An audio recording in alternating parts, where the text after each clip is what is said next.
Salam Indonesia, salam Nusantara dari Sabang sampai Merauke, dari Miangas sampai Pulau Rote. Mantaplah iman kita, mantaplah kasih kita, mantaplah pengharapan kita tentunya dalam Yesus Kristus menjadi Tuhan dan Juru Selamat kita dan Juru Selamat dunia. Jangan katakan bahwa Yesus itu bukan Tuhan, jangan katakan pula bahwa Yesus itu bukan Juru Selamat dunia. Walaupun di luar sana ada banyak orang mengatakan Yesus bukan Tuhan, Yesus bukan Juru Selamat dunia. Tapi bagi kamu yang percaya, engkau akan selamatkan. Bagi engkau yang tidak percaya, engkau akan dihukum. Karena Yesus sudah berkata, akulah jalan dan kebenaran dan hidup, dan tidak ada seorang pun sampai kepada Allah kalau tidak melalui aku. Dan Rasul Petrus sudah berkata, keselamatan tidak ada di dalam siapapun selain di dalam Dia, Yesus. Karena di bawah kolong langit ini tidak ada nama lain yang diberikan kepada manusia olehnya kita dapat diselamatkan. Dan firman-Nya juga berkata dalam Yohanes 3 ayat 16, karena begitu besar kasih Allah akan dunia ini sehingga Ia mengaruniakan anaknya yang tunggal supaya setiap orang yang percaya kepadanya tidak binasa melainkan beroleh hidup yang kekal. Puji nama Tuhan. Doa dan harapan saya kita milih yang terbaik dan diberkatilah kita. Puji nama Tuhan. Semoga kekuatan Tuhan, kekuatan Roh Kudus, kekuatan iman, kekuatan Tuhan menyertai perjalanan hidup kita di hari pagi ini, dengan harapan kita terus berjalan dalam kehendak yang kudus. Tuhan Yesus memberkati. Sebelumnya mari kita berdoa. Terima kasih Tuhan, kami bersyukur, kami percaya Engkau ada di tengah-tengah kami. Engkau menjadikan kami orang benar untuk sesuatu yang baik dan benar. Dalam nama Yesus kami berdoa dan bersyukur. Haleluya. Amin.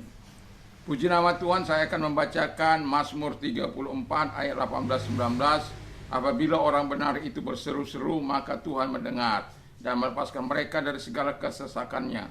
Tuhan itu dekat kepada orang-orang yang patah hati, dan Ia menyelamatkan orang-orang yang remuk jiwanya. Puji nama Tuhan. Jadi Alkitab memberikan garansi kepada setiap orang-orang yang bukan merasa dirinya benar, tetapi orang-orang yang benar, yang sudah dibenarkan oleh Allah melalui Yesus Kristus, melalui darahnya yang kudus, kita dibenarkan oleh Dia. Itu sebabnya saya mau katakan, ketika engkau berseru-seru kepada Allah, ada garansi, ada jaminan yang Tuhan berikan kepada kita. Yang pertama dikatakan, ketika orang benar itu berseru-seru atau berdoa, maka Alkitab mengatakan Ia mendengar doa orang benar. Haleluya. Jadi banggalah engkau percaya kepada Yesus, karena engkau menjadi orang benar di hadapan Tuhan, bukan di hadapan manusia. Manusia boleh saja melecehkan kita, boleh saja menganggap kita rendah, remeh, dan lain sebagainya. Orang seperti kau kok suci, orang seperti kau kok benar, potonganmu aja nggak ada. Potongan 3/4 mau jadi benar, nggak ada itu, harus full dress.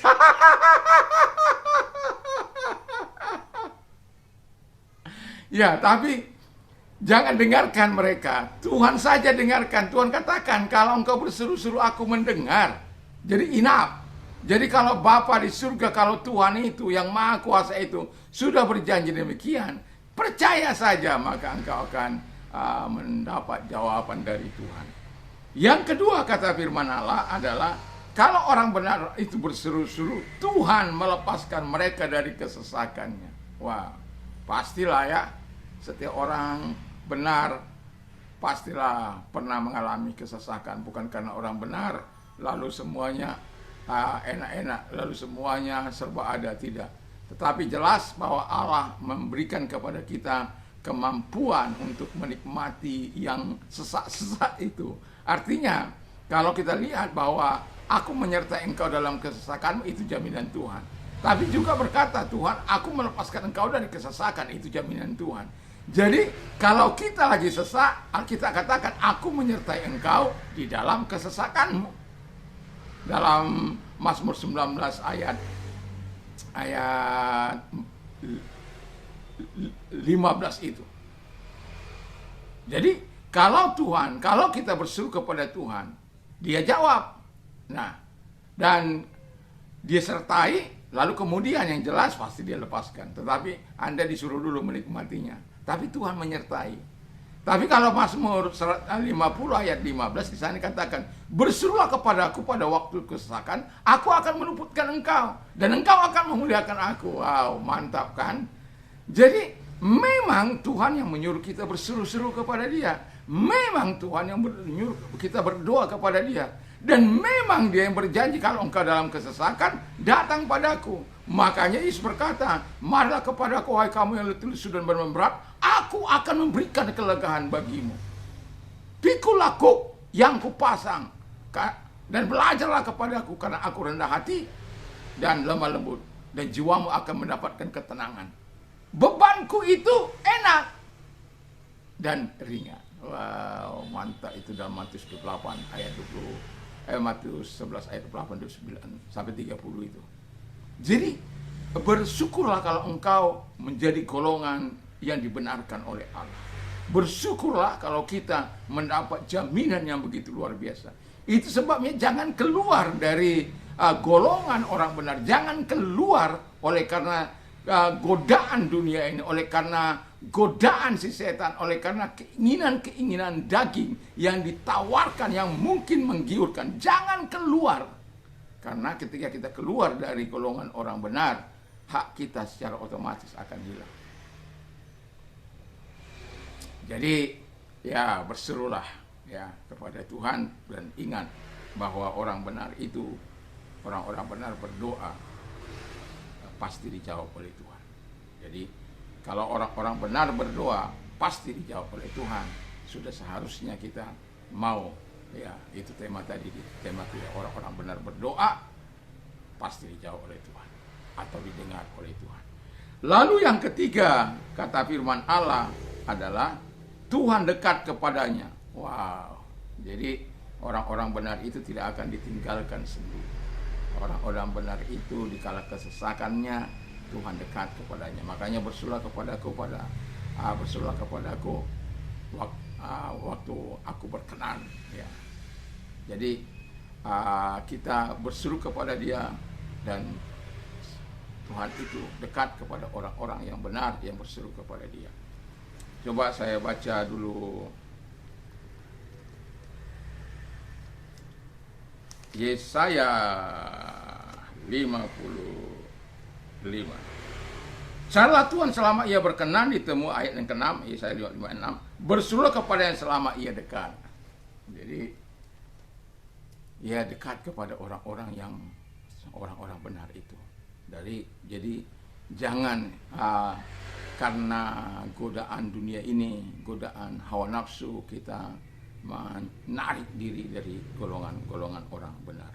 Lalu yang keempat adalah Tuhan menyelamatkan mereka.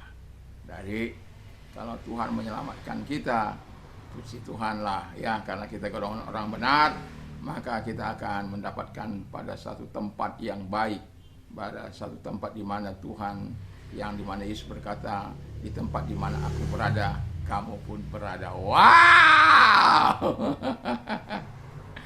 Jadi kita tidak ditinggalkan sendiri, tetapi di mana Tuhan ada, di situ kita ada. Karena apa? Memang Tuhan yang menyelamatkan. Dan saya sudah katakan, sering katakan keselamatan tidak ada di dalam siapapun juga selain di dalam Dia, Yesus Kristus. Karena di bawah kolong langit ini tidak ada nama lain yang diberikan kepada manusia yang olehnya kita diselamatkan. Hanya dalam nama Yesus itu. Makanya kita masuklah dalam golongan orang benar kalau kita mau menikmati fasilitas ilahi. Dan kita tahu Tuhan tidak akan pernah ingkar janji dan tidak akan pernah berdusta dan menipu diri kita. Doa dan harapan saya, kita adalah orang-orang yang masuk dalam golongan orang benar, sehingga kita berseru-seru kepadanya, Tuhan melakukan keempat hal itu di dalam kehidupan kita. Dia mendengar, dan Dia juga melepaskan kita dari kesesakan kita, dan juga Dia mendekatkan dirinya kepada kita, dan Tuhan menyelamatkan kita orang yang benar. Puji nama Tuhan. Dan mari kita berdoa. Terima kasih Tuhan, kami mau jadi golongan orang benar yang diberkati oleh Tuhan, yang takut akan Tuhan, yang cinta Tuhan.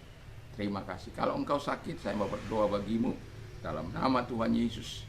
Saya mau katakan, saya hanya melakukan bagian saya, yang dimana Tuhan katakan, usir setan-setan, lenyapkan segala sakit penyakit. Kalau engkau percaya, Tuhan mampu hadir dalam hidupmu, Tuhan mau menolong engkau. Ingat peristiwa bagaimana seorang perwira Kapernaum yang hambanya mengalami sakit keras, dan akhirnya dia menyuruh orang untuk datang kepada kepada Yesus. Tapi ketika dia mendengar Yesus mau datang, dia usulai Kiriam, jangan, katakan saja sepatah, katakan aku ini seorang atasan, di bawah seorang bawahan, di bawahku juga ada seorang prajurit, kalau aku menyuruh sini dia akan pergi. Artinya bahwa dia memiliki otoritas, dan dia tahu apa itu arti otoritas. Dan saya mau katakan, dan otoritas Tuhanlah yang akan menyembuhkan engkau. Dan kalau engkau percaya, angkat tanganmu, taruh di tempat yang sakit, tangan kiri. Mari kita berdoa. Terima kasih Bapa di surga, segala sakit penyakit yang mereka derita, aku perintahkan dalam nama Yesus, keluar apapun sakit penyakit mereka, engkau jamah, engkau sembuhkan, jadilah sembuh oleh kuasa Tuhan. Terima kuasa kesembuhan, terima pertolongan Tuhan dalam nama Yesus. Haleluya. Dan saya juga mau berdoa bagi Anda yang mengalami pergumulan. Saya tahu itu apa arti pergumulan berat, dan kalau kita tidak bersandar kepada Tuhan, maka kita akan tergilas oleh dunia ini. Tapi kalau kita bersandar kepada Tuhan, selalu ada jalan keluar yang Tuhan berikan. Percayalah kepada Tuhan, Allah tidak akan pernah ingkar janji kepada orang-orang. Kalau engkau orangnya, angkat kedua belah tanganmu, kita berdoa. Terima kasih Tuhan, lihat mereka yang datang kepadamu sebab janjimu, engkau memberikan kelegaan bagi mereka. Dalam nama Yesus, ulurkan tanganmu, menggenggam tangan mereka supaya mereka tidak tergelincir, tidak jatuh. Dalam nama Yesus, melainkan engkau memberikan topangan, engkau memberikan pertolongan, engkau memberikan kasih-Mu kepada mereka, sehingga mereka dapat berkata dengan jelas kepada Tuhan, terpujilah Tuhan yang telah mengeluarkan aku dari kesesakanku ini. Dan dimuliakanlah engkau Bapa di surga. Terima kasih buat kemauanmu menolong mereka, kesediaanmu menolong mereka. Dalam nama Yesus, haleluya, amin. Selamat pagi, selamat kita beraktivitas tentunya bersama dengan Tuhan. Mantap, mantap, mantap!